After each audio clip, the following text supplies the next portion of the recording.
wasn't really happy, but I was believing that something will happen. When I was now going for my Form 5, a bit of a clash happened with my dad. He said, maybe you are going to stay here, you've got to look for a school here because you're doing what I don't want. If I had gone that way, from the way we were raised, maybe it was not going to work. This worked. Viewers, welcome back to Admire the Art of Business. Your host, Admire Itai Maira. Today we've got a lovely guest, a lady who's been around doing a lot of things. She does business, she does worship, she sings, she does a lot of things. What we are doing today is we want to break down how she grew to be where she is today. But I won't be doing much of the talking, not at all. That's why we have got Dheliwe Zigori. Thank you. Thank you for having me. How you doing? I'm good. I'm actually very good. Yeah. It's been nice. It's been a good week, actually. Been a good week, the yeah. rains, I thought it was going to rain and rain and rain, but at least I was able to come. Yeah. Yeah, and it's I'm grateful. Yeah. No, thank you very much for coming to us here, because it's been some time for us having a chat about this, saying, when are we going to do it? When are we going to do it? Yeah. And then we've got to do it. Yes. It's been hard to catch, I would say. Hard to find. Yeah. But, I'm glad that we're here. So I want to take you back. I mean, let's take us back, right? How, like, your whole life. We want to see, and piece by piece. Little by little. Little by little, you growing up. Yeah. Tell us about the family that you come from. Oh, wow. Yeah. Okay, that brings a lot of life to me. I love that. Yeah. So I'm Dheliwe Zigori, and I've got a middle name called Agnesi. It's spelled funny with double S-Y. It's always a highlight. People think, what is that? But I was born in a family of, we were 7, and my parents, they, of course, I don't know that part when they met. I only know from the time that I know them. But we were in a mission school called Wadilaf in Marondera. Right. That's where we were, but I was born when they were still teachers in a place called Sadza. Yeah. So that's where they then moved to Marondera. I was a young girl, so I was so I've got 4 before me. So that was 2 girls, 1 boy, a girl, myself, and then 2 boys after me. Yeah. So we grew up it was quite a large family, but it was very nurturing. Everything happened in that family. Yeah. So I was the youngest girl. Yeah.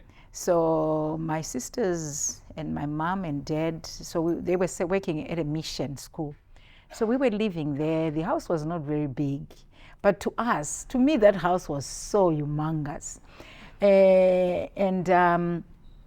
So at a certain point, when I was 4 years old, I was just a little bubbly girl, doing everything, very, very active, and I'm very chatty. And then something happened. I got sick. I got sick, and I was the youngest girl in the family. Then my 2 brothers were not born yet. So I got this condition called rheumatic fever. And we were playing, the game that you call water. I don't know if you know that game. Yeah, okay, yeah. So you usually play in the rain, and you are playing on the grass, but when it's raining. So you are throwing the ball, and you are running and doing all sorts of things. So from that game, I just couldn't lift my hands. And then I'm normally the running person, and I can lift my hands. I can play ball. I couldn't lift my hands. And so we went back home. We thought it was because maybe I fell, or, because you'll be falling all the time in that game. So then I got, so my mom, what is it? Oh, yeah, maybe she fell and so forth. But then it went worse. My knees, I couldn't walk. Oh. And this is just in the night of when we were playing. So then this is a mission school that we are at. My mom is the matron in the hostel where the girls. This is Wadela, right? This is Wadela. Okay, yeah. So then in the evening, then mom says, maybe we have to take her to hospital. So my father was working, but my mom was usually the person who would do that. I'm not so sure of the setup, but mom was working on the ground. My father, I think, used to travel. So then we woke up in the morning. We had to go to the truck that used to take everything to Marondera. I know, the UD truck. Yes, and we went to that truck, and then you would always sit in there at the office. The truck picks people and everything, and then we went to Marondera, to the hospital. So then I was seen at the hospital. Then they said, they took bloods, and then apparently the bloods showed that I had all these. My blood picture was not so good. Right, so then they thought, she's got this condition called rheumatic fever.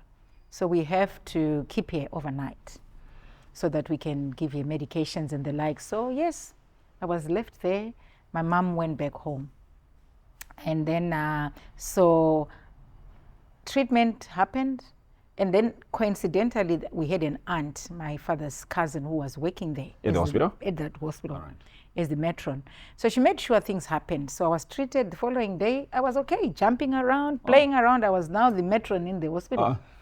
So discharged. I was discharged home. But by the time evening came at home, my mom picked me up. Evening came, I was sick again. Oh, that very day we discharged? That very day. Goodness. So we had to go back the following day, back on the truck. She's carrying me back to the hospital. I was treated. And then I was okay again, but my mom said, maybe have her overnight again, and then see what happens. I was okay, discharged. And then third day, back home. The third time, my mom says, no, I'm not going to take this child back. And this is Christmas coming.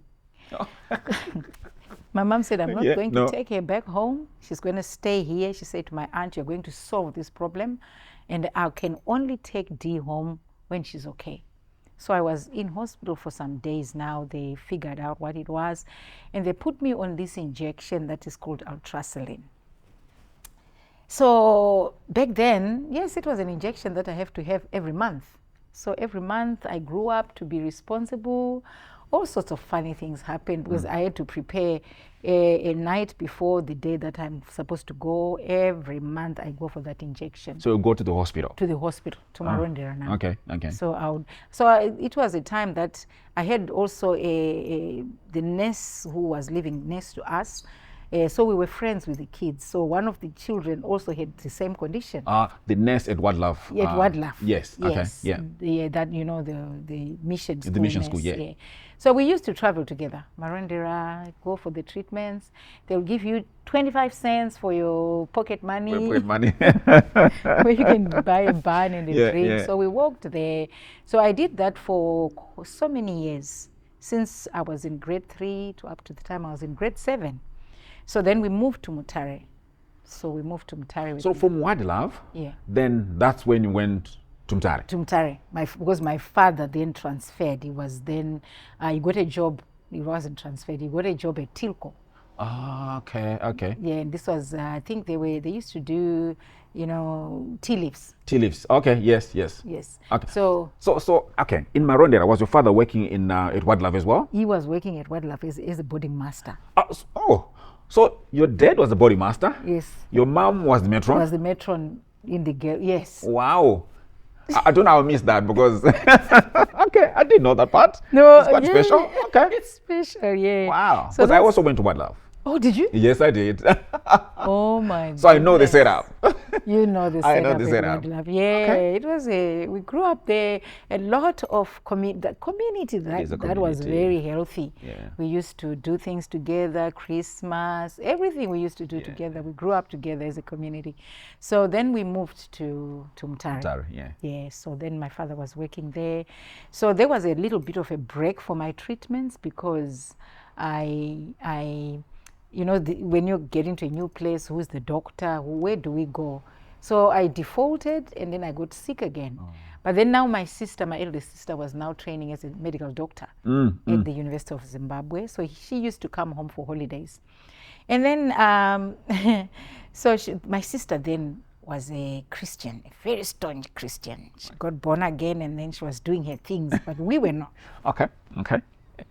We and my other sisters and brothers, we were not. We did our regular things. We went to fetes, we went to discos, we went to everything. Okay. You know, Mtukudzi would come to Mtare, Thomas Mapfumo would come and would go there. Oh, lovely. Okay. Yeah. Okay.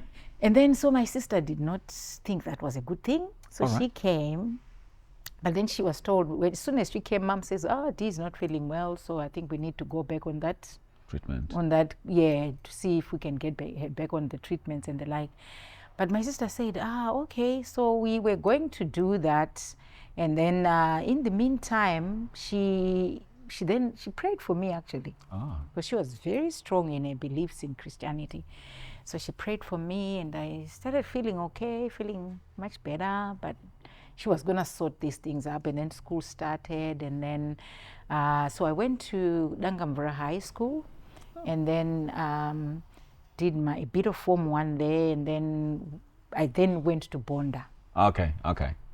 No. Yeah. I didn't go to Bonda then. Yeah. We then moved to Harare. So you did your Form 1 at Dangamvura High School? A little bit. And then we moved to Harare. Okay, yeah. And then my father then worked in Harare for a bit. Okay. But he then got a job in Kariba. Oh, wow. Okay.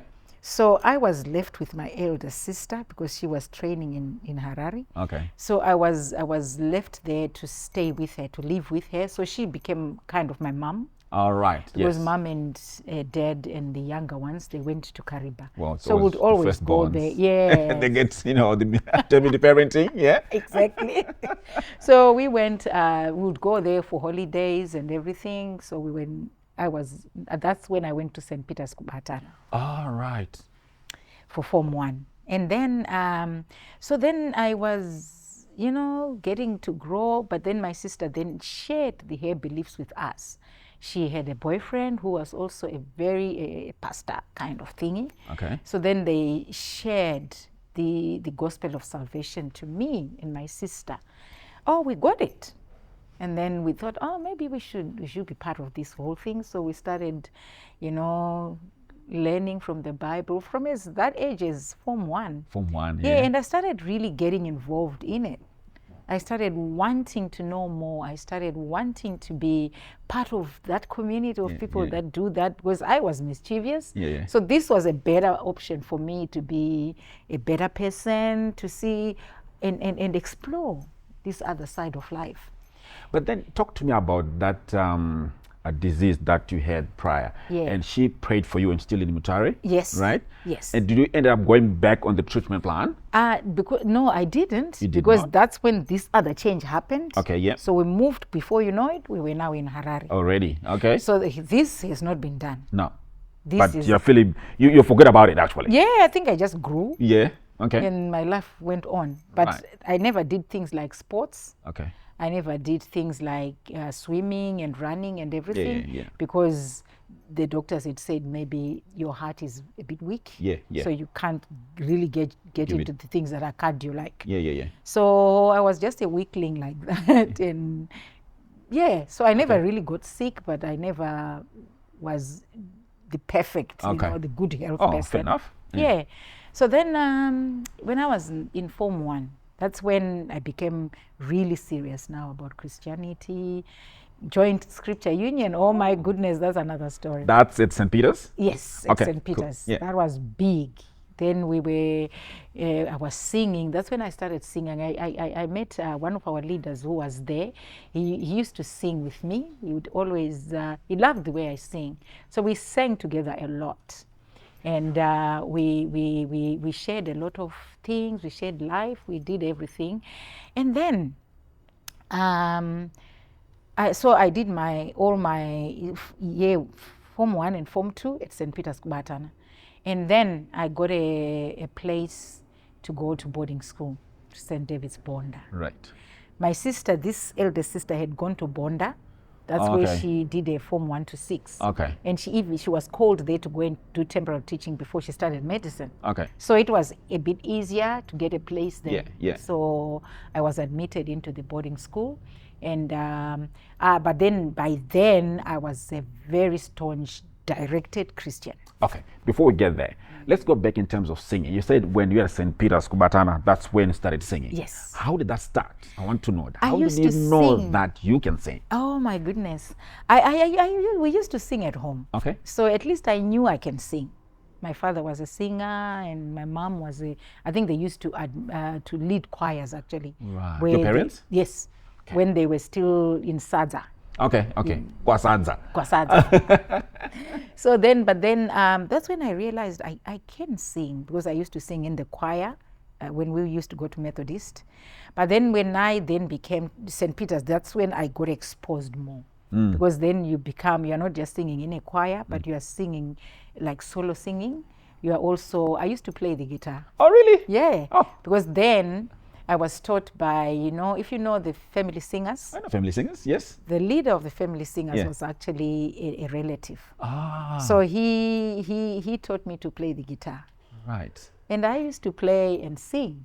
So that's when you kind of get to the limelight. Okay. Because people will know that, oh, Dee will be here, she will sing. And then I would lead worship. I would, so I was really in it. I loved that space. Okay, this So is that's St. St. Peter's. St. Peter's. Matan, Okay, yeah, okay. Yeah, because we had a very strong SU group there, and we would always, because the school was big, and we would always have what we called rallies, where they would bring on people from other schools. They would come to that school, and we have maybe a whole Saturday, singing, worshiping, learning the word and everything. Okay. So that I developed as a singer in that space because I then met a lot of people. And then because now there was a small group that my sister belonged to, which was called, it was a small non-denominational group. Right. So I also was part of it. And that's where now the choir, the structured choir was now Coming into fruition. Yeah. And then this is Jonathan, the leader of the family singers, and his wife. They were also they were leading us in learning how to sing, how to worship, and would do things now in key and everything. Okay. Yeah. Okay. So that's when I started. I think in Form 1 I wrote my first song, and it's actually on my second album. Oh, really? So, yeah. Okay. It was called Calvary. It was a bit of a joint venture. Okay. But so that's so. Okay. That's yeah. Would love to dwell more, to get more into, especially your albums one by one in there, and see how you made them to be where they are right now. Yeah. Okay. You are now at Bonda. And I'm now at Bonda. Yeah. So at Bonda now I went for Form 3, and my father then was very supportive of, because I changed into a good girl. Yeah. With whatever they used to have problems with me as an adolescent, I was a better person. Right. So he used to support whenever I would go to, I want to go to church, I want to go for this conference, I want to go for that. So I would go, and I had a lot of friends then, and I also brought a lot of people to what I believed in at the school. So I was a leader. Right. Yeah, I was a leader. I was a leader as a prefects. Yeah. Okay. So I had a bit of influence in Okay. young people because I was a prefect and I stayed with the Form 1s when I was in Form 3, Form 1 and 2. Right. So then I was leading there. I had a few young people who came to me who believed what I believed, or who I led to Christ, so that we would have a group. So the Scripture Human group was very strong at St. David's Bonda. So you're in the student council leading in there. This was at Bonda, right? Yes. Okay. And this was Form 2, is that right? This was now Form 3. Form 3. Yeah. Okay, beautiful. All right. So in terms of leadership skills, they're coming out bit by bit. Oh, yeah. The music is coming out again, bit by bit. Yes. Eh? When I reflect, I can actually see how I developed as a leader. And the kind of leader that I am, I can see where this all came from. Because I love working with people. And I actually don't want to see stagnancy. So I want to see people rise with me. And when I get to a certain point, I kind of leave them. I know. And I've then seen that. and then I want to see them flourish, because I believe that as a leader, you don't have to be there for something that you've started to sustain. So we had a choir that we used to sing. Oh, go back on it again. What did you just say?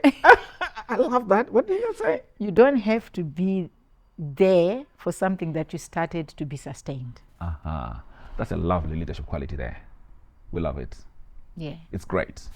Thank okay. you. Yeah, so then at St. David's Bonda, we now have a scripture union choir, which was now being asked to come and sing in the church. This was an Anglican church. What do you mean? Like scripture union? Yes. It's not probably, the values are the same, but Anglican, they've got their own structure. And it's a different structure. Yeah. So how did you manage to get the SU in there? In there. Yeah. I think it was now when they were seeing that it was not just about scripture union, it was not just about singing, but it was also impacting lives. Because instead of having those young girls sneaking out, you know, the whatever the fancies to go and do funny things, would spend time. Usually we asked for spaces in the convent to go and do our prayers, to go and do our Bible studies, to go and do all sorts of things at St. David's Bonda. So the community, that community grew in the school. So I'm sure there was a big impact that we did not even know, but the school noticed. So then we were being asked to go and sing every Sunday in the church. So we had our little choir that would really feel like we're doing it, but we sing our songs, not even the Anglican songs. So we'll sing in there. So we became a very solid group of people, and got to Form 4. I did my Form 4 there, and then when I was now going for my Form 5, a bit of a clash happened with my dad. Right. Yeah, because he was saying all these things that you believe in too extreme. Right. Yeah, and I was a bit hard-headed as well. I said, this is what I want. Okay, fair enough. This is what I want. This is your Form 5. This is like year 11 Yes, or so? like year 11. Yeah, okay, maybe 18 years or so. Okay. Not even 18? Yeah. Okay, all right, that's interesting. Yeah. Then I said, so my dad would say, no, you can't go. I'd say, I would go. You can't go. I would go. Because I was so determined in maintaining these beliefs that I now acquired. And then, so my dad then, we finally took me back from that school and brought me back to Harare. Right. Yes. He said, maybe you are going to stay here. You've got to look for a school here because you're doing what I don't want. So then I said, it's all right. But then I wasn't really happy, but I was believing that something will happen. Yeah. So then I said, okay, it's okay. So when I was here, I was now more in the community of Christians now. Back in Harare. So taking you back to Harare was more like a disciplinary action. Yeah, it was okay, more I want like you to be here where I'm watching you every day. And you do what I want. Okay, all right. It's a dad there trying to make sure things are happening.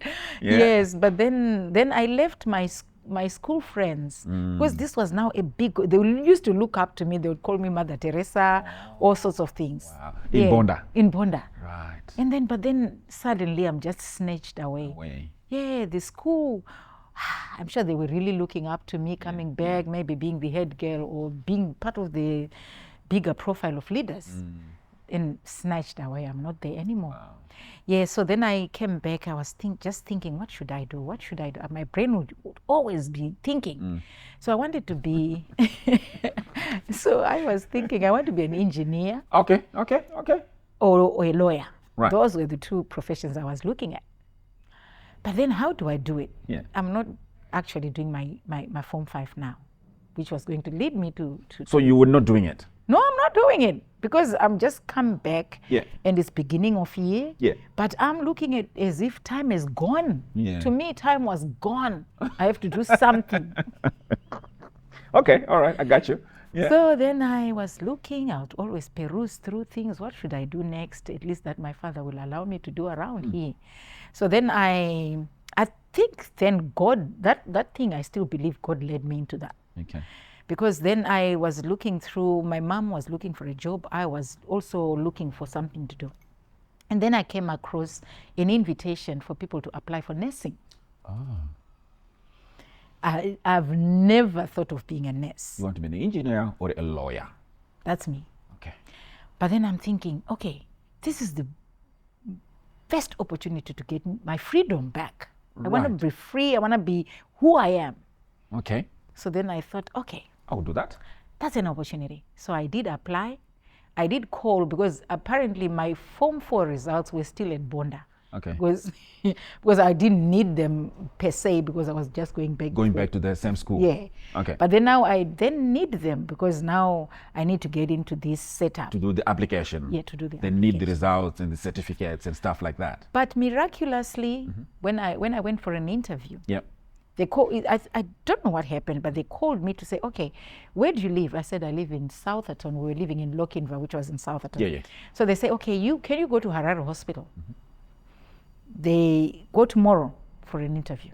Tomorrow morning, be there. So I think they were almost closing in for people to come for the next May intake. Yeah. I was looking for something for September, and I thought, oh, okay. So I went, and something had come up, or the IT people came from the UK interviewing people to take the Okay. Yeah. I went for that one, but I wasn't really connected to it because I didn't think I was an IT person. Okay. So then I went for this one. I was excited. Okay. So I went for this interview in the morning. And when I got there, I was one of the last people to get in because my name came last. Okay, Zigori. No, I was Mchikasira then. Oh, yes. Okay, yeah, I gotcha. Yeah, my name came last to the list of people coming. Yeah. So then, okay, I was called in.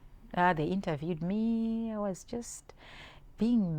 talking about myself. And then after I finished, then I was called back in and they said, oh, okay, if we want you to go to the School of Nursing and get your interview today, because I think they would have a setup where you do this interview first, and then if you are considered, then you go to do an interview with the School of Nursing now. What about this interview? This not from the School of Nursing? This was from the matrons of the hospital. I don't know how their setup was. More like stage 1 of the interview? Yes, stage 1, to say if you have any qualities to come into training as a nurse. So it was done by the matrons of the hospital. So you actually go to the admin department. Okay. So then they said, okay, from here, go to the School of Nursing and have your second interview. Like now? Okay. So I went, and there was a Mrs. Mackenzie there. She did an interview. Yeah. I was excited. And then after that interview, she said, okay, if we say we want you to start next week, are you ready? Oh. I thought it was just a question to see my readiness. I said, yes. With a lot of enthusiasm, eh? I said, yes. I'm ready to start. Yeah. And they said, okay, fine, sit out there. After the interviews were finished, she then calls me and say, you've got to go for your medicals. Like on that very same day? On that very day. So then I was taken to the clinic. Yeah. And I did my medicals there. That's when they picked, when those results came and everything, then said, oh yeah, we are taking you in, but you've got this little thing on your heart. Bringing me back back in time. Yeah. Yes. So then I said, so they said, but then physically you're okay, so you can start. Okay. Yeah, so I was actually enrolled to start the following Monday. Oh my God. That's a miracle. That was a miracle to me. Wow. So then I was so excited.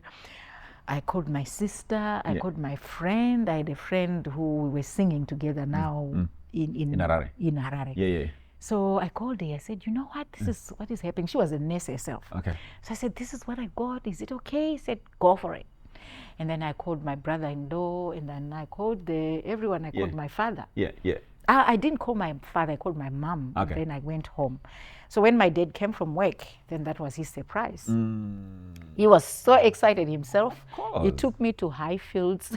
Oh, wow. You know Maston's? Yes, I know Maston's. Yes, I know that place. Yeah. Yeah, he took me to Maston's in Highfields. Yeah. And that's where we got stockings, shoes. Yes. Because this was now weekend. I'm starting on Monday. This interview was done on Friday. Yeah. You're starting with the following Monday? I'm starting the following Monday. So which shop was there? No. So we went to Maston's. He Yeah. got me these tan brown shoes. Yeah, yeah, okay. I Yeah. never forget those shoes. And stockings, because we were supposed to wear stockings for training. Yeah. And then Monday, I was supposed to come in. And then I was supposed to stay here now at the hospital. At the hospital. In the nurses' home. That's Yeah, what they yeah, called it. yeah. So that's how my journey started.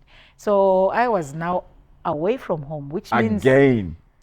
now Independence already in there again. I can literally go to church when I want to. Oh my goodness I can me. literally go home when I want to. Yeah, yeah. He doesn't have a GPS to know where I am. Yeah, yeah. So What about your friends? Now this is you're starting the nursing school. Yes. Your friends are now in Form 5. my friends are now in Form 5. By any chance, have you gone back to Bond at that moment of that year? And not at all. Did Not you meet to- your friends after that? Not my friends. Yeah, yeah, those ones from Bonda. The exciting thing. Yeah. We've got a group now. Yeah. You know, when WhatsApp came. Yeah, yeah. We've got a group that's called. It was started a few years ago, Yeah, but yeah. it was like when we were 40 years away from then. Yeah. So then this group was a group of the class that I was in. So we have an existing group now. We talk, we meet. Whenever I go to Zim, Yeah. I touch up with some of them. And we are in different spaces now, but we talk, we encourage each other, we uplift each other. I buy my vegetables for my relatives in Zim from some of them who are into farming. It's very interesting if we look at your journey, because we're talking about leadership skills sprouting in there. We're talking about the religion, being a Christian, really coming out as you're growing in there. Yes. We spoke about leadership. We're talking about your singing is actually sprouting again in there. It's quite nurturing, but you were going to different places. Do you think your mom, your parents living from Wadelav, going to Mutare, Harare, Carib, did that help you in any way? Do you think it helped you? It affected you in any way? I think it's like sweet and sour. Okay. Sweet chili. Ah, I love that. Sweet chili. Sweet chili, eh? Because some of the things were sweet, some of them were sour. Yeah, on the journey itself, because you'd go to a place you don't know nothing, you are starting new things, and then even the mischief becomes new as well. Yeah, in yeah. a new area. You're growing up, you're in adolescence. And of course, I don't remember really missing, like to say when I've gone to the new place, I don't remember really missing the old place, but it's the way we were socialized into the new space. spaces. There was always relatives around. Yeah, yeah. My father was a very family oriented person. Okay. So there was always family around, always gatherings around at home. But I can see that I'm looking at it from an educational point of Yeah. view now. Okay. Yeah. From a knowledge point of view, they talk of, all these things that you go through in life, you're bringing up, how does it impact your future? Okay. Okay. There's yeah. a lot of that Yeah, yeah. in my current space now. And I look at it and I'm thinking, okay. I had to deal with some of the things that I had to deal with, and I had to embrace some of the things that came with all those changes. But I would have new friends, adapt quickly. You have to adapt quickly, because I was also a person who did not want to be By yourself. under there. Yeah.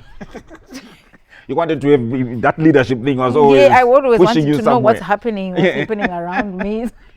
So I had to adapt quickly Okay. Okay. into any space that I go to. Before you know it, I know who I am. I Yeah. know what I'm supposed to be doing Yeah, here. yeah, If I'm yeah. supposed to be saying no to things, Yeah. I'm saying no. Okay. If I'm supposed to be saying yes to things, I'm saying this is Okay. what we are doing. Okay.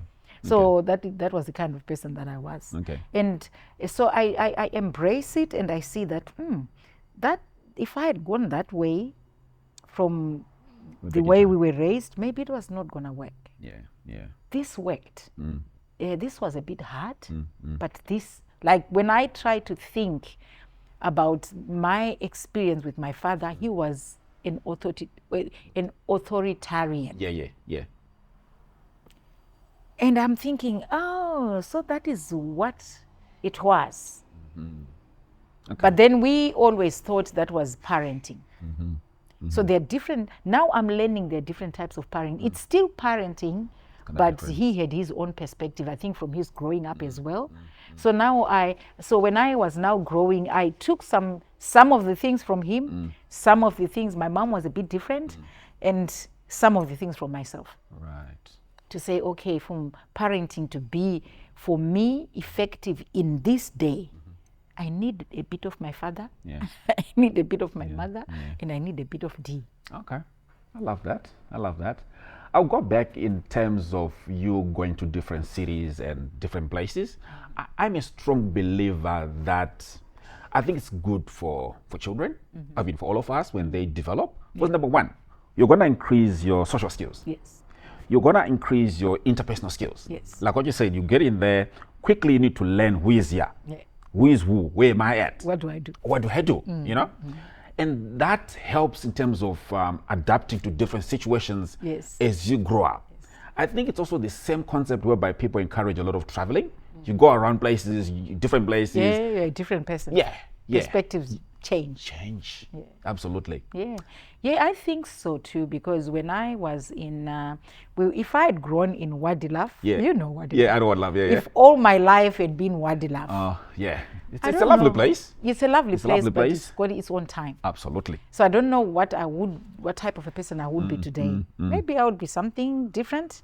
And then our moving to Mutare, that was a total, you come from Mutare, don't you? Yeah, I know. And the culture of those people is different. It is different. Very different, very secretive. They don't say things openly. You can't read what they are saying from what they are saying. Don't do that, no. So now someone got to know I know. Even when they are talking about someone dying, you can miss the message. Yeah, absolutely. Because they are talking to the people who understand them. But then I had to adapt. So I had to make fun out of them for me to learn from them. Okay. Yes, because this was now me, not just in Dangamvura, but later I went to Bonda and I come again to the same space. Yeah. So then, by then, I was a little bit aware of what is happening, what they look like. Although this school was a multi, I mean, we were a lot of people we were multi-cultures there. People didn't just come from Mutare, but there was a lot of them from Mutare. Yeah, so I made new friends, and I made new friends there. Yeah, beautiful. And then coming back to Harare, bigger city, bigger things. Yeah, bigger things. And then that's when I finished my training at Harare Hospital, I did, the program that they did, Harare, Pari. So you'd be at Harare Hospital and then you go to Pari. Harare Hospital, you go to Pari. So that was a different setup as well. But then I got a new group of people to mingle with. To mingle in that space, yeah. So like you're saying, your social currency changes. Yeah, it does. I love because that. you're now exchanging at a different level. Yeah. You're knowing different people, and that's even those that groomed me into singing. Yeah. It came from all these. Yeah. But then the people that are down there, they know she sings. Yeah. So when they saw me singing, it was like wow. We see it now. Yes. Okay. So it's been a journey. It's been a journey, and I love it. Yeah. Yeah, I love it. When I sometimes sit down to think, I always think my life was really orchestrated by God. To be where we are today. Yeah, because I was never going to be a nurse. Seriously, that was never my profession. From the look of things, I don't think so too. But if I had not been a nurse, was I ever going to come to Australia in the year that I came? Probably because not. It was nurses who were needed then, which brought me here. Yeah. So I always say to my kids, I believe so much, because when I read the Bible myself, I don't just read it to read stories. I want to relate. And I look at some of the stories of things that happen in there, and I relate them to what happened to me. So I know it works. Because I always think, if I had not done that nursing, which was not my first priority. Yeah, yeah. They were not taking lawyers then. No, They were not taking engineers No, then. not at all. Not that time. So maybe my life was going to be different. Absolutely. Of course, I don't know what it was going to be, but it was going to be different because I came here to answer a call of need. But then that was my next call of life. Involvement with that executive is to spearhead certain initiatives in our community, bringing people together. Because we realized that when we came over to Australia, just like any other community, people have problems. People have ill health, deaths of the people themselves or family at home and so forth. So in those times we need support. So I spearhead the compassionate team. That is my passion. Right. The compassionate team, which looks into the wellness of people. How are you? What's happening around you? Before you die, what's happening here? Can we talk? Can we do things together? So we are really driving that so that in our local LGAs, we can build that community to say there are Zimbabweans in Liverpool, there are Zimbabweans in Camden, there are Zimbabweans in Penrith. Who are they? And what are they doing? And are you known among the others? Yeah. So that's actually what I'm really pushing on doing. Beautiful. And then we are looking at having even bigger projects together so that we can be known as a community. What do Zimbabweans do? What are they known for, in Sydney or in Australia, in New South Wales? Beautiful. We'll come back to that a little bit more. And what else in terms of church involvement? I work with, like I'm a leader, and I work with women, and I work as a coordinator. I want to say a coordinator more. I love that. I coordinate people. Madam Coordinator, I hear you. Yes, in families in the church. I work with pastors. I work with whoever is in the church space, and I also work not just in one church. I like working and connecting people from different denominations. That's interesting. Because I believe that wherever we are, if I'm in a church, I can only be there on Sunday and little times here, but most of my time I'm out there. Yeah. So what am I doing? And if you're coming from your own church, he's coming from his own church, what are we doing together as a people, bringing all those qualities from these different strengths that we are coming from? So I believe in wherever you are working from, work on your beliefs, work on your Christianity in the best way that you know how. If I can share mine and you want to be part of it with me, come along. But wherever you are, find the purpose. So I'm really on a drive, which we are also doing from our Zimbabwean community, to say which churches are here. Beautiful. And what do you do and who are you?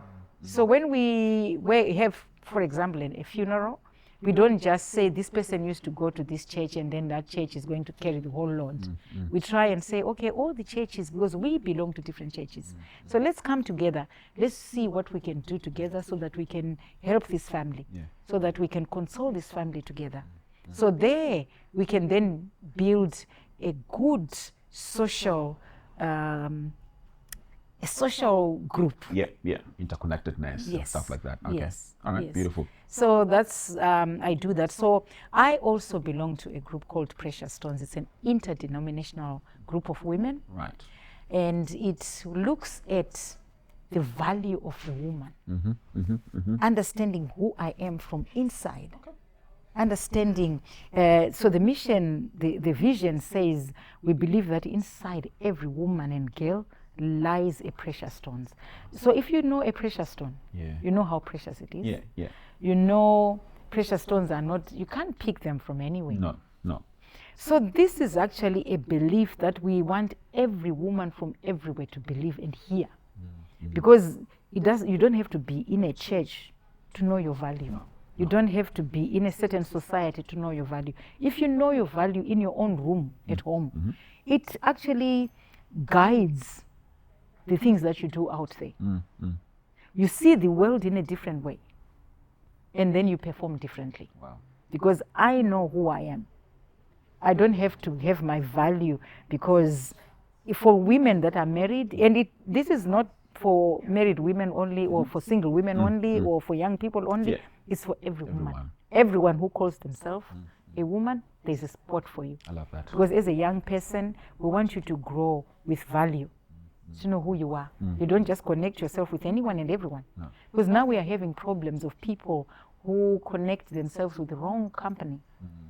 And then before you know it, we know that adolescence is the major thing where these things happen. Drugs, talk about all the behaviors that attach people, that are attached to people, that sometimes change the way they are doing things. It happens in adolescence. Okay. So if you are in there and you know your value, then you can choose friends. Okay. Yeah. What about your music? All my music. So another cornerstone that you've got. Yes. My music, apparently, one thing, I did produce an album in 1998. Right. Okay, right. That was the first one. Okay. And then I was hoping to build that. Yeah. But then that's when I had all these things happen, and it stalled a little bit. Yeah. And then I had to move to Australia. Okay. I had to focus for a while. And I actually realized those are some of the things that you come across in life, where sometimes you lose certain things in order to win. I get you. Yeah, so I packed my, of course I sing in church, I sing as a worship leader. I love that. I sing, I didn't stop that. Okay. But producing music like albums, I did one in 2010 here in Australia. And then of course it's there. And then my plan is now to say, okay, what I was really running with is set now. The kids are grown. They can even help me now. Yeah, I love that. To produce my next album. I know. No, that's beautiful. All right, let's go back. Now you're studying nursing in Harare. Yeah? You're doing that program between Harare Hospital and Parañatwa. Yes. Yeah? Talk to us about your experience in those moments in time. Okay.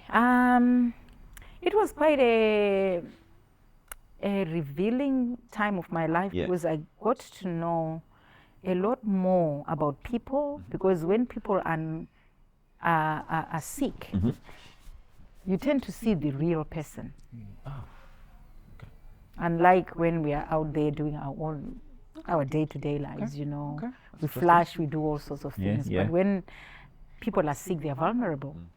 So it shaped me as well into a person, the kind of person that I should be when working with people, when being professional about my whatever I was doing now in life as a nurse. So I learned, because Harare Hospital, if you know, you know, was like where the Africans go. Okay. So in the time where before independence, this was an African hospital. Right. And then Parañatwa, it used to be called Andrew Fleming. Ah, right. Andrew Fleming Hospital. Hospital. I didn't know that. Oh. No, I didn't. So that was the whites only hospital. Okay. So actually, the people never used to cross over. Ah, right. But then after independence, then this hospital was changed to Parañatwa. I think Parañatwa was one of the freedom fighters, one of the people that were at the top there. Absolutely. So then it was changed to Parañatwa. Then we were now training so that we could work in both systems, because whites were still coming there, blacks were still coming over there. So we had to go and learn how to service that group of people. So we used to go there. So systems were quite different. Oh, really? The hospital setup was different. The wards were the size of the wards. This one was cramped. This one there was a lot of space. Even where they are actually, it's not the suburbs and the other southern suburbs, isn't it? Yes. Or Western, say. Yeah. So for me, it was like, okay, is this what my parents experienced? And I was now a different kind of group. Of course, I know about the war, but I was not part of it. Because I was a child. Yeah. So now I'm being born into the system. I only suffered a little bit of these Segregation colonial in a way. Yeah. things when I was Yeah. looking for a school to go to. The reason why I went to Bonda, they used to call them Group A schools. I couldn't be taken up in a Group A school. So then I'm now seeing the bigger picture of those Group A schools in a hospital. The matrons were white. Of course, things were changing. There was now starting to be a mixture, but the culture in the hospital was still different. So it taught me a few things about life, to say where you are coming from doesn't have to shape your future. No. Doesn't have to shape your future. And sometimes you have certain perspectives, you have certain ways of thinking, sometimes very radical. Okay.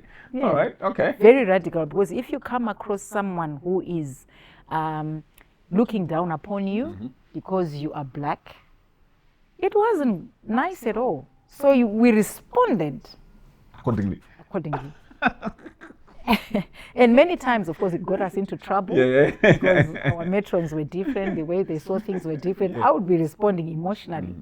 But then I also learned one thing, to say, the fact that you are right doesn't make me wrong. Okay. In every conversation that we are having, a 6 and a 9, you can, if you put a 6 and a 9 together on the floor, it depends with where you are looking at it from. Yeah, true. If you have that end, it's a 9. If you have this end, it's a 6. Yeah. It's the same number. Same number. Yeah. So it's how I then learned to live with different people. I actually had in my training, do you know who my friend was? No. I had a Chinese friend. Oh. What do you mean? Like, I don't know how she came to do her nursing training in Zimbabwe, but she was an intake of this group of Harare. That interview that I went to, I think she had come for hers earlier. Okay. So when we came, because I'm very accommodative, I work with people from all sorts. So she would have been very lonely in that nursing school, but I chose to work with her. Okay. I don't even know where she went actually. Oh, that's interesting. Yeah, we separated ways, I think, but she was my school buddy. Okay. She was my study buddy. We would go together to do studies, do assignments together.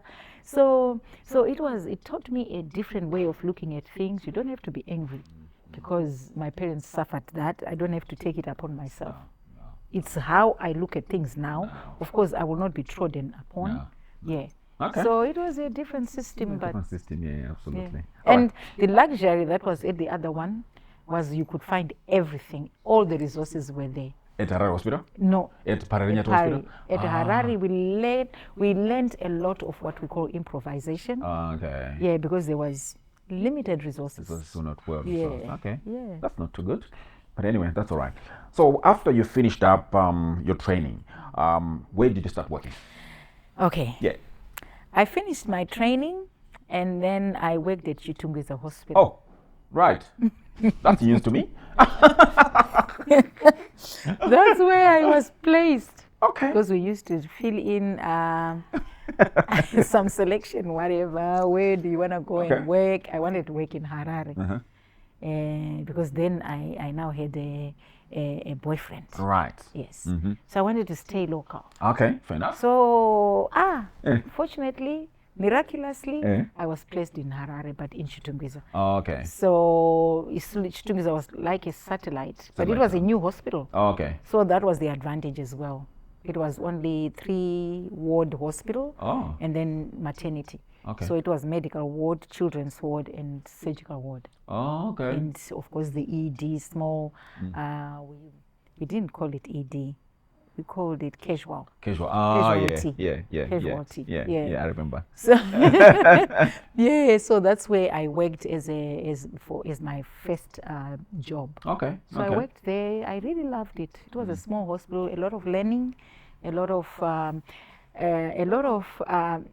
me came out there. Right. Yeah, now with the independence, not just the physical independence, you've got the financial independence again. Yes. And also I'm paving to see who I am. Yeah. What kind of a person am I? Right. And I remember one thing that I had to really speak out when I was working at Chitungwiza Hospital, I hope my friends, I would meet some of the friends that I worked with there. love I was that. very adamant because I realized that sometimes nursing in our, where we were coming from was different from what we know now. Oh, okay. Because nurses and doctors and all these professionals had an upper hand on the patient.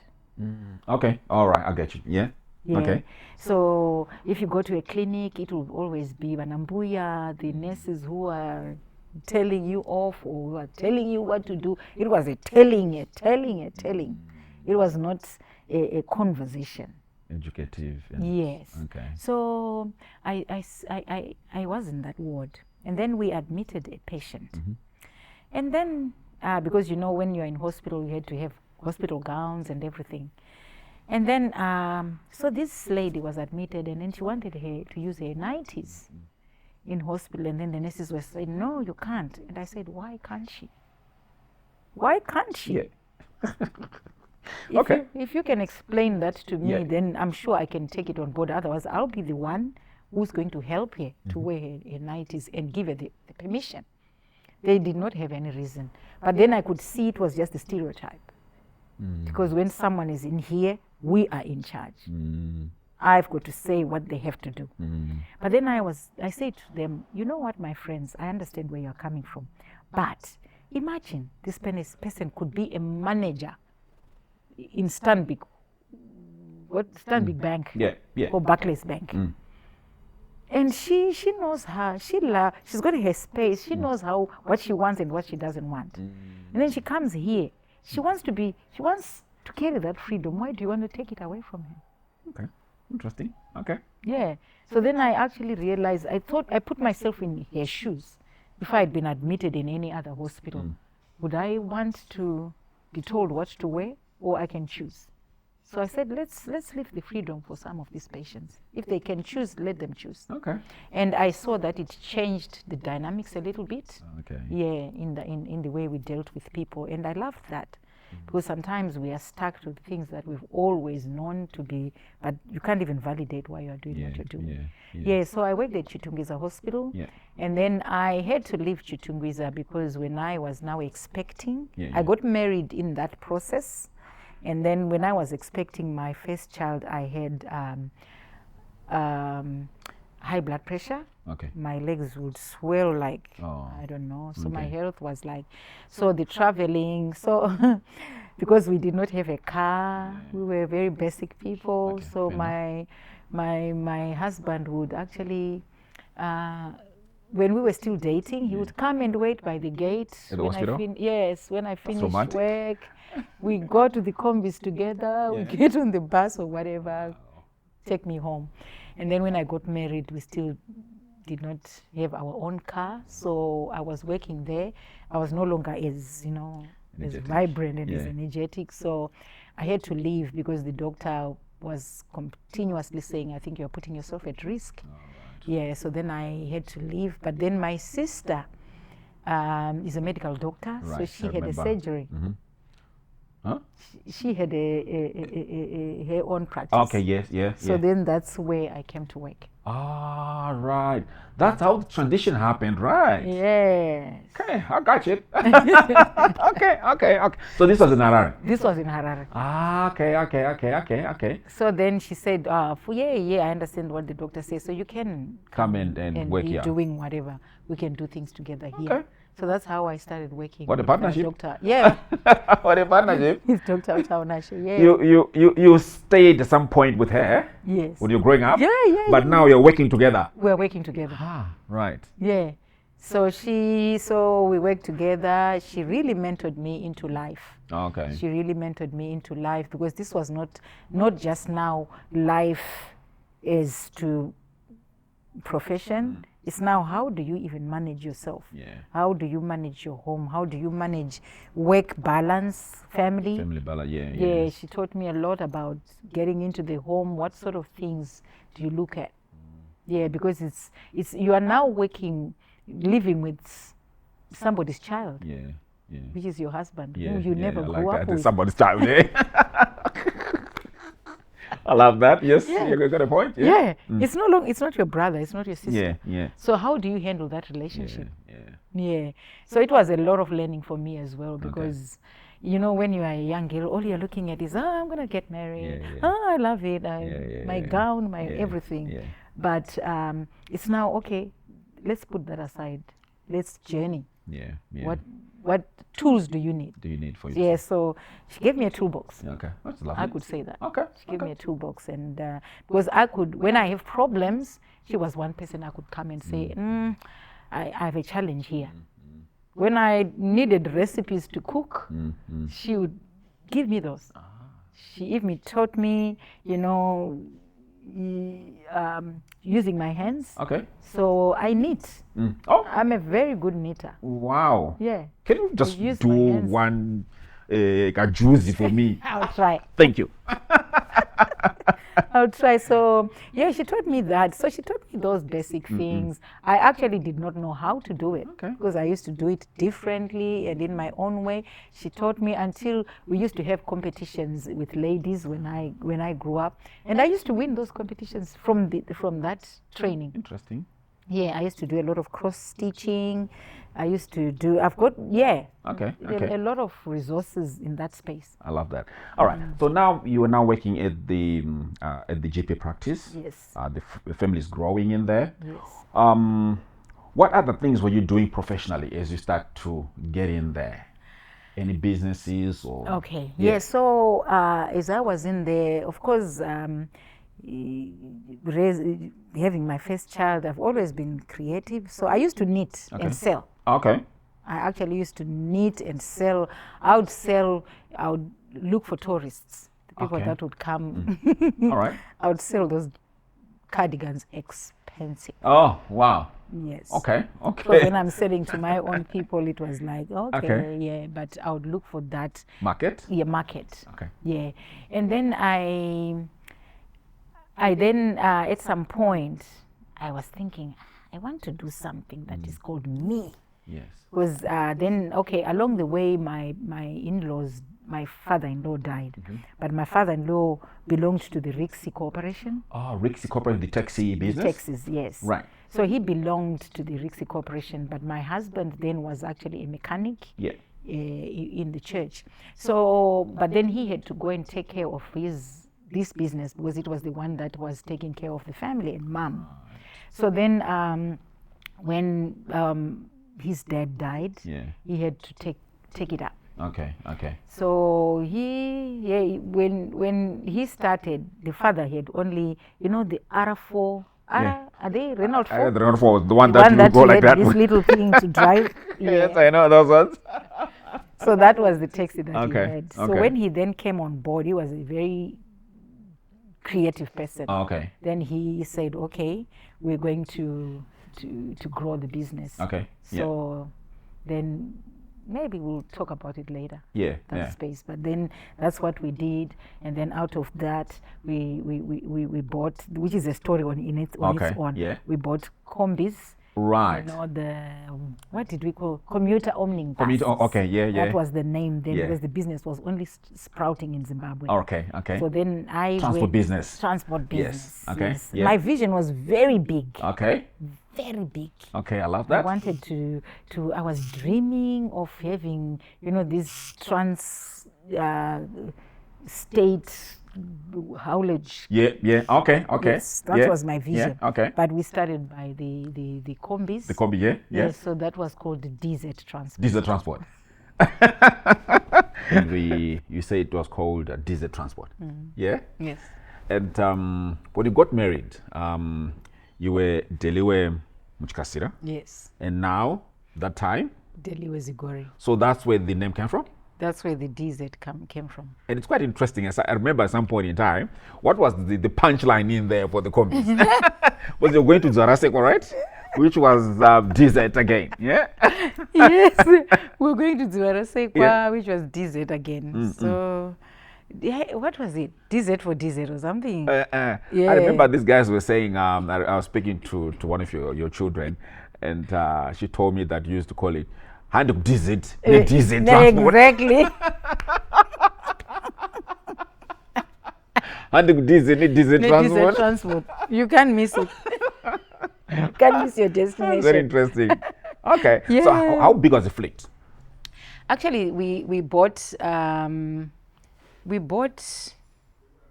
two. No, we bought three. Okay. Yes, and yeah, so we imported those ones actually from the UK or something. Few challenges here and there because then we had to come and convert them. You know, there were a lot of WHS issues that we had to comply with in Zim. It was quite good, and then we had everything, and then they were set. Okay. So, and sometimes I would drive. Oh, okay. Because we would be hired by, when we got hired by church groups, let's say the other time I think my own church hired so that we were going to Lusaka, Zambia, I think. Oh. Yeah, and I drove. I used to drive those combis, yeah. And by that time, how many kids we had? I had two. Two? Samantha and Joshua. Okay. Yeah. Okay. Interesting. Yeah. So it was quite interesting. So I learned, I wasn't a spoiled wife. Okay, fair enough. I hear that. Okay. Because it was like I had to, maybe it was in me as well, I was a fighter. So I always wanted to learn something new. I always want to say, why can't I do this? Yeah. Drive on my combi. Yes. But yes, I would but it was just for the long distance ones that I would say, okay, if we are going with people that I know, I'll get on there and drive it. Okay, beautiful. Yeah, and so we had two of those, and then what we did now, because the Rixi was a cooperative, and then he had managed to with some of the team that he had to go and negotiate so that they could get loans from Scotfin or Finco. Okay. Yeah. I remember ones, those financial institutions. so that they could grow the business. Because it was on when it used to be Rixi company. And then they made a cooperative and sold the cars to the drivers. Okay. So it was only one car per driver because they were driving the car that they had always been driving, which was our father. Yeah. So when I get you. So then they changed it. The young boys came in and they said, no, we can't keep on doing this. Yeah. Let's grow it. So each person could have so many, a fleet. Right. Yeah. So what we then did was to say these combis were operating. And once we clock 5,000, we go and deposit a taxi. That's how we grew the other fleet. Right. Yeah. And then, Interesting. so I think we ended up with about 7 cars or so. Wow. Yeah. Okay. So because they only needed, they'd been given a special facility. And also because they were the negotiators, they also managed to buy the Dyna Clippers. The bigger ones. Yes, the bigger ones. But those ones were doing a different project because they used to go and pick people from like INSCO. Okay. You Like know, the workers? When people finish work late, yes, then they would go, Pick they them would be up. picked up and be dropped at the houses. in their different places. Okay. So those ones got those contracts, but ours would always used to go on the roads. Mfakose Okay. was another route. Yeah. We never went With the to combis? With the combis. Okay. So Mfakose. And so we used to have those ones, and it was what it was. Okay. And how did you then manage to balance off? This is business, Yes. which you are doing with your husband, Yes. and at the same time you also have got home to run as well. How did you Yes. manage to balance those things? The good thing about it was that he was more Rixi. I did not have anything to do with Rixi, except maybe when he wanted me to do his banking. Right. At some point, of course, at first it was like the macho man thing. I can do my own thing. And it was okay. But then at some point he needed my help to say, can you manage these finances for us? Because now that the seed of those cars had come from these companies, he just wanted to honor that I suppose. And then so the cars, what used to happen was that he was a mechanic, so when a car has a problem, it would first come to him. Okay. So he would know a little bit about it, and he had also went ahead and went into be the one who used to supply the meters for the taxis. Ah, And for other taxis as well. For everyone else. Right. So he would go to South Africa and buy those meters, and then come each one and then they had to be done in a certain way. Okay. So he also sent one guy to go and do the training. Yeah. So he was the person doing for the all those meters. things, So that was calibrating and another, everything yes, else. that was another business. And then he would also supply Creamline taxis and all the other taxis with the meters because they were done. Creamline taxis, yes. So he would supply meters to those. So he was very entrepreneurship. Yeah. And the other thing that he had on the side was he used to cross over to South Africa, to Cape Town or Durban, buy cars, used cars, come and work on them, sell. Okay. Work on them and sell. Work on them and sell. So we used to. So he did a lot of traveling. I was in Zim. Okay. And then the combis would come home. They have to come and cash at home. So these drivers actually came from some of the youth that we were working with. From church? From church. Right, I love that. Yeah, so then we employed them, and then so they had a room at our house, so they would come and park the cars at home. That's where they did their transactions, and then of course would go and stand back the following day. So you're cashing out from the combis, you're cashing out from the taxis again. Yeah. Okay, so there's a lot of banking happening in there. There was a lot of banking happening. Money. Yeah. So it was quite interesting for young people like us to be doing in that. That's good. And then I suppose what I see as a challenge was connections. Yeah, because when something starts growing, how do you manage it? Yeah, it's a bit tricky. Yeah, so sometimes things grow and then people, they don't grow. If you don't grow in your head, I hear you. This thing grows and then you are running after it. I hear you. Instead of controlling it. Yeah. So I think that is one challenge that my husband faced. So he didn't know which is which, what to do what and when. Yeah. So and there weren't many mentors. Even if they were there, maybe they were not known or they were not even looked for. Because many times someone would say, I know how to do this. I've been doing this for 5 years. Well, why do I need anyone to help me? So if you get into that space, sometimes you can't manage things. So, but then it was what it was. Okay, beautiful. So after that, another business that you did? I had a florist shop. A florist shop? Selling flowers? Yes. Red roses? Okay. Because I wanted to I just kept on looking. How much can I do? Of course, some of the things that I did were very informal. Okay. Yeah, I very love to hear that. informal. Like always on a Sunday, you'll have something to sell. So we did Scotch eggs, we did sandwiches, because from this group of women that I'm talking about, of precious stones, it was all about self-development, empowerment to women. Because the theme was, you don't have to be looking at your husband as the supplier in the home like a chicken. Also need to supply. Like, you also need to bring something. And that gives you value as well as a person. What you bring on the table. Yes. So it's like, this woman, she looketh well to the ways of a household. That's a scripture. Right. So how do if a household is there and I'm just waiting for daddy to bring in bread, to bring in chicken, to bring in a cow, to bring in a car, to bring in everything, it becomes a weight on this man. So we were being taught to be very independent women, not in the sense of I don't need you as a husband, but in the sense of I am your helper. Complementing one another. Doing things together. So as far as they are done well, it works excellently. So I always had something. I always had my little cash book. And I had tuck shop. Tuck shop? Yes. Right. I had a tuck shop at a school. I got an opportunity. I had a tuck shop there. Okay, florist, they got a tuck shop in there, right? A tuck shop and the florist. Different times, obviously. Different times. Of course, tuck shop was at a school, so it was only times.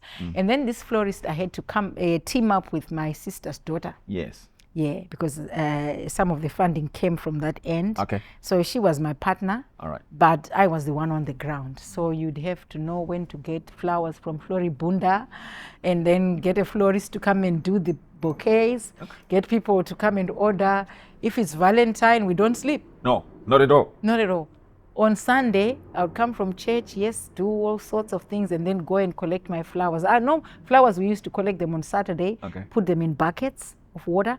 Sunday after church, then the florist comes, uses some space to do the bouquets. Okay. And Monday morning, early morning, I'm delivering to the offices, wherever the clients. Okay. Some of these were bouquets for reception. Or for CEOs' offices and the like. Okay. Yeah. So this was something that I did after a bit before and after my husband died. Oh, okay. Yeah. Because I still had to continue doing stuff, and I'm always like thinking, what's next? What next? Wow. So I did that. And so the florist was also like events management.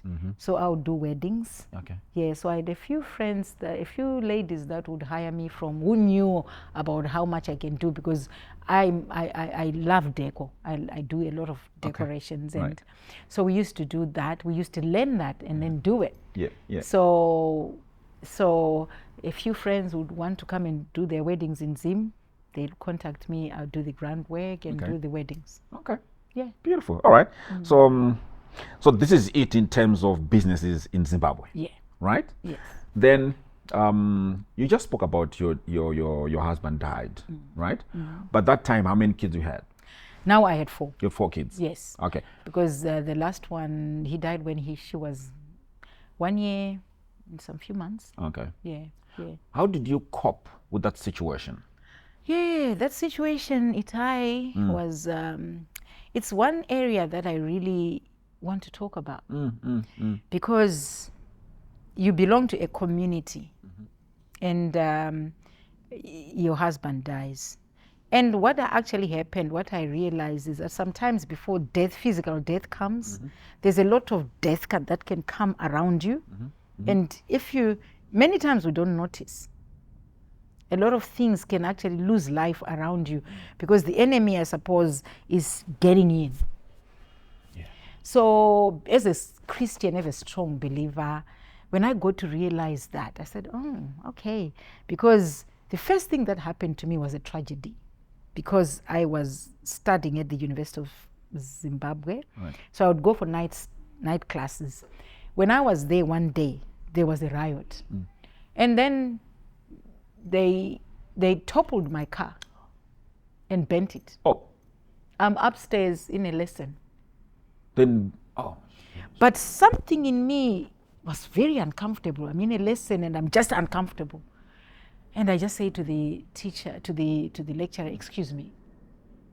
And then when I went out in the corridor, I could hear the chanting. The students were chanting. So we said, what is happening? And then she said, they're excited because one of them won, they are celebrating someone who won something, a position. I said, okay. I went back in, I couldn't concentrate. And then after a few minutes, we saw this ball of fire. And before I came into class, because my husband was going to travel, so he had said, since you are, I want to go and watch football, but I'm going to go by public transport, you go by the car. Okay. And so can you carry my money? So I carried his money that he had exchanged for the trip. Oh, that he wanted to use tomorrow, the following day? He wanted to go the following day. And then I said, okay, fine. So I went to uni, and then I had left that pack of money and books in the car. I went upstairs, and then I said, no, let me go back and take that money. I don't even know why.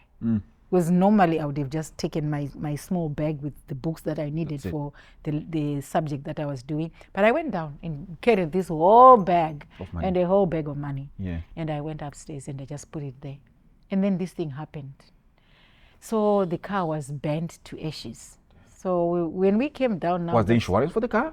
Oh, insurance. Yes, it was. But did it help? No, That's another thing. Damn. Yeah, in Zimbabwe. Then I said, okay. So I called him. This is what has happened. My car is in ashes right now. So he came with a taxi to pick me up. We went home, and so that is what happened there. And then after, he then traveled. He went to the UK. Oh. And then he went for the first time. And then, this was actually the time that he went and he came back and he died. Yeah, so it was like I've lost, this was a big loss for us as a family, the car. Because this was the car that he had bought for me, because we had sold the cars that we had. And then he said, fine, you need a smaller car to be driving around when I'm away. So then we have lost that car. And then my kids have never used public transport. Nice. And then now they are having to use that to school. And working through that was very emotional. Yeah. You can be, I always give an example that you can sometimes be in a very crowded place but be alone. Because sometimes even in churches, people don't realize the support that somebody needs, that you can just come and offer. You know, come and say, are you okay? Are the kids okay? I don't know what happens in that space, which makes me think I'm very conscious of that. I know that usually at a funeral, people are gathering, there's a lot of people there, but what happens after when this person is now left alone? So you have to imagine everything that your husband was doing or you were doing together, it's now on one person. It's now raising the school fees, making sure the kids go to school. And I was also that kind of a person that says, I will not change so many things for my kids. So I left them going to the same schools with whoever was in the boarding school continued. Yeah, because I thought that big change, what would it mean for them? At least some stable things, keep them like that. Yeah, so after he died, then so I then had to deal with these taxes. Yeah. Again, because he was the one running the taxis. Yes, but then now I have to deal with them. And it was so difficult. Yeah. Because it's a cooperative. So and if you have your own way of running things, there are certain things that if you bring them to this table, they don't work. No. And I'm professional. I'm thinking things must be done in a certain way. I like standards, but some standards you can't keep. Yeah, so it was quite hard. So I had to make a decision at some point to say, okay, I'm letting this go. I'm letting this go so that at least, because there was still a debt to be paid. Yeah, so I said, I'll clear all that. I'm going to sell this car. So I did it in a very wise way because there were some people who were also unscrupulous. They wanted to gain a little bit out of it. But then as a single mom, those are some of the things sometimes you're not aware who's around you. Yeah. You are not aware even in the family who is for you, who's not. Yeah.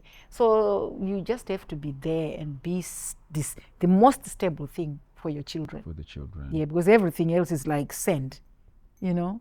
So then I was able to say, okay, we go back to basics. Okay. Yeah, we didn't have a car. We used now to go to church by a bus. I don't even know how it never occurred to some of my people to say, this family, can we?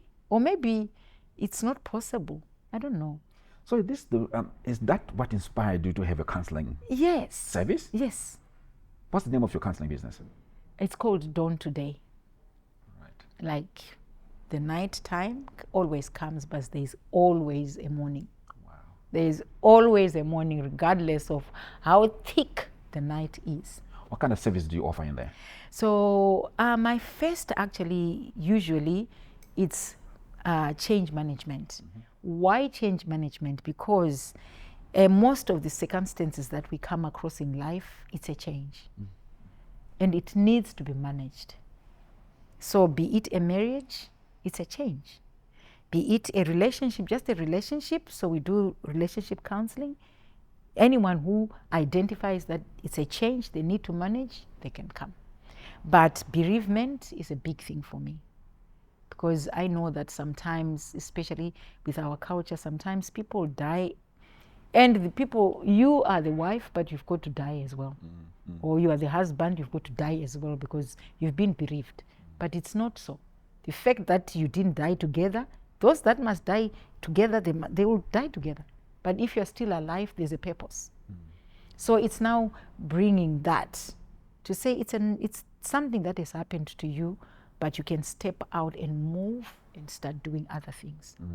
Yeah. Okay. So your services that you are giving out for counseling, do you do them online or you do them physically? Both. Both? Yeah, most people these days, they prefer online counseling because they don't have to travel. Yeah, because then they can use the time. Let's say if you're working and then you don't have to drive again to go and see the counselor and then go back home. But it's like I'm at home, whatever time I am there, and I can just be in there for 55 minutes with my counselor and then come back to the family. Okay. Yeah, so we do virtual, and we actually open for people from everywhere. Oh, around the world? Yes. Oh, beautiful. Around the world, because these things, people are facing the same problems everywhere. So you don't have to be an Australian to benefit from these sessions. Yeah. I want to ask our producer probably to put the link for the counseling business, the service that you offer in there. So in terms of the group of people that you service, is it like you just range from like everyone can just come? Yeah, everyone. It's like everyone, clients from all cultures. All cultures, yeah. You talk about culture, yeah. Or the cult is a big thing for me. The people that community, yeah, it's a big thing for me because change in itself it brings a lot of loss. It does. And sometimes it's not loss that is acknowledged as loss, but then people are actually grieving. And migration is one thing, yeah, and families, marriages, all things that people lose.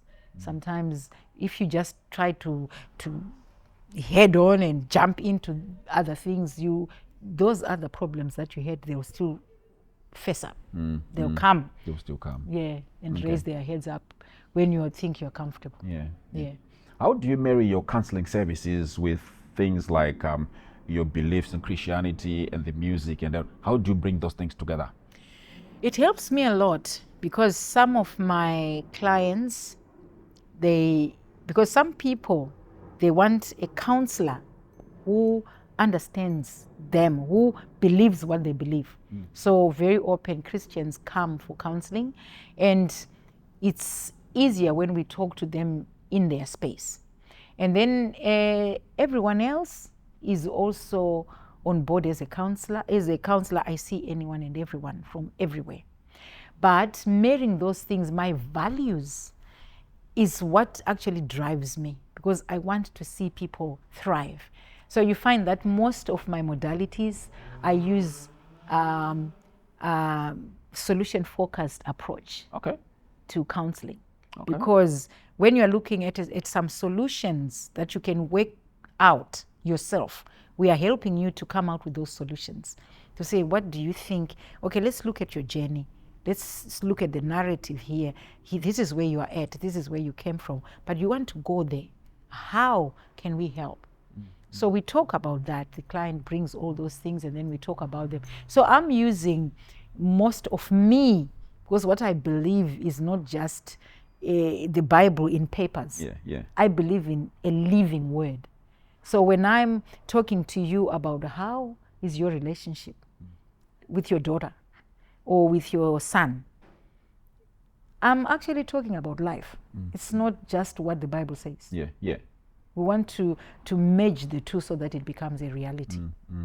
So my work as a nurse it has made me to see the need of some of these conversations as well, because in hospital we are going like we've got to take your temperature, we've got to give you medications, we've got to do that. But if you have something more, I'm sorry, I don't have the time. I can only give you 2 minutes. You know, but then when these people can be seen out there, when they are referred, it's excellent. Are you still practicing as a nurse? Yes. You are? Yes, but in a smaller way. I now work with as a clinical facilitator more to see, because as a counselor, I have that thing to want to see people grow in whatever space they are. So I find it very rewarding when I see students that come in, they're doing their first year as a student nurse, and then seeing them through until they become practicing nurses. Oh, nice. So I'm in that space where I support, I supervise students when they do their clinical work. Okay. Yeah. In terms of your counseling services, are you also getting this into the community as well? Because we have mentioned about your community involvement. Do you get that along too? Yeah, it's one thing that I'm working on. So that, but what I've realized is that people sometimes, if you just send them a referral, like a link or whatever, sometimes they don't quite get it. But when they get to know, oh, is this the person? Yeah. This is the person. Or they see you in action doing something in the community out there. That's when they realize, oh, I can actually go to that person.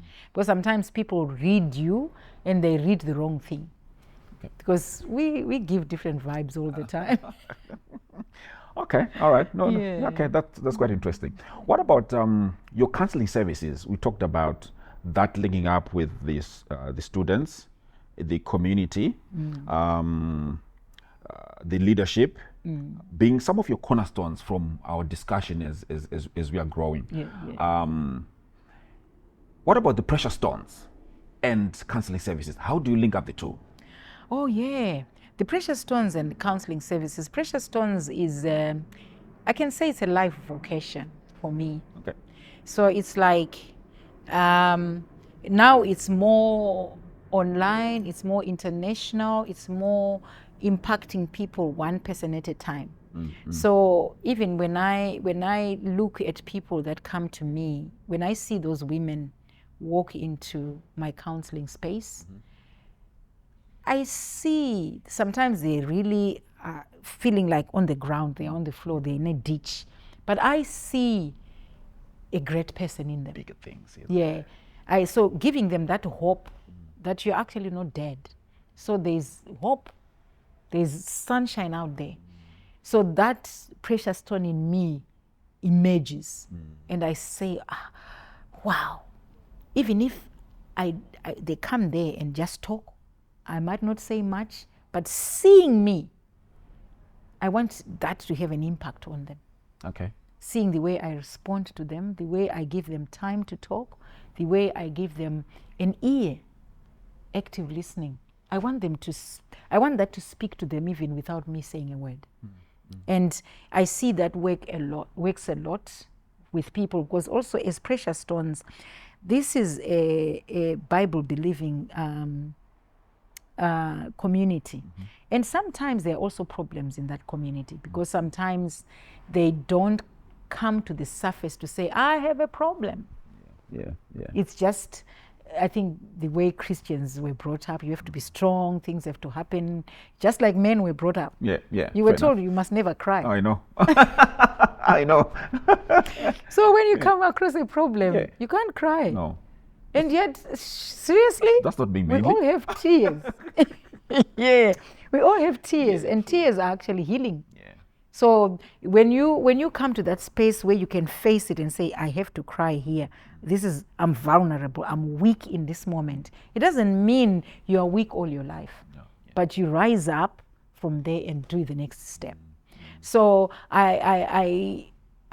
that's where my passion is with the Christian community. To say, then there is more need for people to speak out. So you find that there's a lot of domestic violence in that space as well. There's a lot of things that they go through as women, but because I must go and pray, I cannot tell anyone. This is my is my space. But then how are the children gonna be? What are they receiving from that? So once we know that we are not just living for ourselves, I'm sure do well. So I encourage the precious stones to reach out. They might not come to me because some of them I'm too close, so for conflict of interest, but I would encourage precious stones to seek help. Yeah. To seek help wherever they can find help, go for it. Okay. Yeah. You also mentioned in terms of interdenominational activities that you do within the church community. Yes. How you again link up that with your counseling services? I also want to be known out there that I'm here.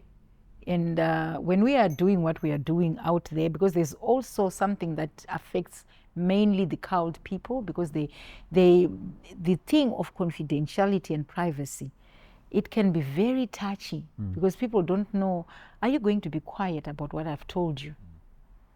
But as a counselor, as a professional, you've got it's mandatory for you not to speak to Admire about what The next guy is what saying. Mupo is saying. Yeah. Mupo is saying. So it's a responsibility. People don't have to worry about that space. But I'm saying the interdenominational, wherever you are, reach out. I want to be there and be the person where you can come and say, I've gone to see D, and she has helped me with this, or she has led me to that, or she has guided me in this direction, because there are a lot of things that we don't know, and we don't know that we don't know them. That's so true. That is so true. You know what? Yeah. Discussion with you has been amazing. I've learned a lot of things about you, and this has been, I would say, not informative, but I hope our viewers out there are going to enjoy this discussion, and most definitely we're going to ask our production team to put the details, how they can get in touch with you for the counseling services, because we feel as a community we'd love that kind of a service. Admire, your host at Admire the Art of Business. Thank you very much.